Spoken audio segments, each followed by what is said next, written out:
ಒಂದು ವಾರ ಆಯ್ತಾ 15 ದಿವಸ ಆಯ್ತಾ? ಒಂದು ವಾರ ಆಯ್ತು. ಗೊತ್ತಾಗ್ಬಿಡ್ತೇನೆ, ಹೇಳಿಲ್ಲ ನಮ್ಗೆ ಗೊತ್ತಲ್ವಾ? ಎದ್ದಡಿ ಮೇಲೆ ಗೋಳೆ ದೇವ್ರು ಒಳ್ಳೇದು ಮಾಡ್ತಾನೆ. ಸರಿ ಕಣಪ್ಪ,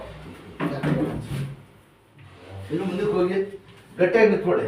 ಏನಿಲ್ಲ ಹೆಸರು? ಮನಿಸಿ ಊಟ, ಇದ್ರ ಜೊತೆ ಮನಿಸಿ ಊಟ ಇದ್ಕೊಡೆ. ಹೊಟ್ಟೆಗೆ ಚೆನ್ನಾಗಿ ತಿನ್ಬೇಕು, ಮಾಡಬೇಕು. ಎಣ್ಣೆಗೆ ನೋಡ್ರೆ ಬಾಡಿನ ವಿದ್ಯೆ ಇರ್ತಿಲ್ಲ. ಸಣ್ಣ ಬಿಟ್ಬಿಡಿ, ಕಾಲು ಫ್ರೀ ಆಗಿ. ಇದಳಿ ಅಷ್ಟೇ, ಕೂತ್ಕೊಂಡ್ಬಿಡ್ತೀವಿ. ಇದಳಿ ಹೇಳಿ ದೇವ್ರ ಹೆಸರು ತಗೊಂಡು ಅಲ್ಲ ಹೇಳಪ್ಪ, ದೇವ್ರು ಒಳ್ಳೇದು. ಕೂತ್ಕೊಡಿ. ಅದೇ ಹೊಟ್ಟೆಗೆ ಚೆನ್ನಾಗಿ ತಿನ್ಬೇಕಪ್ಪ. ಕಾಲುರಿ ಅದಕ್ಕೋಸ್ಕರ ಎಣ್ಣೆ ಹೊಡೆಯಕ್ಕೆ ಬಿಡ್ಬಿಡಿ. ಅದು ಹೊಟ್ಟೆಗೆ ನಾನು ನಡೆದಕ್ಕೆ ಬಂದ್ಬಿಡ್ತದೆ ಬಾಡಿ. ನಾವೇನ್ ಮಾಡವರು ಬಿಡಲ್ವಲ್ಲ. ಯಾಕಂದ್ರೆ ಶಕ್ತಿ ಇದ್ರೆ ಪರವಾಗಿಲ್ಲ. ಶಕ್ತಿ ಆಯ್ತಾ ಏನ್ ಗೊತ್ತಾ, ಕೈ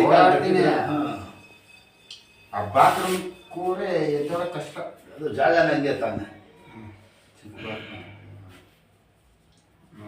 ಹೇಳಿ ಒಳ್ಳೇದು ಮಾಡ್ತಾನೆ.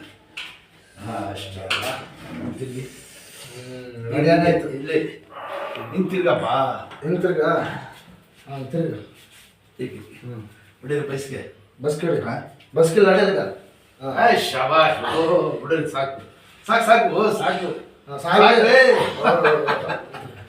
ದೇವ್ರು ಒಳ್ಳೇದು ಮಾಡಿ ಹೋಗಿ ಆರಾಮಾಗಿ. ದೇವ್ರು ಒಳ್ಳೇದು ಮಾಡಿ ವಾಸ ಆಯ್ತಿದ್ದ. ಸ್ವಲ್ಪ ಕರ್ಕೊಂಡು ಬಂದ್ಬಿಡಿ ಪಲ್ವಾ, ನಾವು ಬಿಡ್ಬೇಡಿ. ಆಯ್ತು.